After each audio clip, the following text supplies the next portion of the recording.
I ran into this last week. Here's what fixed it for me. If you've been overcharged for delivery on Uber Eats, getting your money back can be straightforward if you follow these steps. Step 1. Open the Uber Eats app. Launch the Uber Eats app on your device. Make sure you're logged into the account where the order was placed.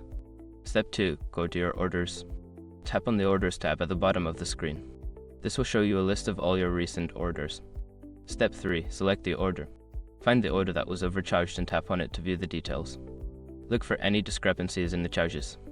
Step 4. Request a refund. Before filing a refund or dispute, use the srock.com link in the description to open the refund dispute deadline calculator and confirm your deadline.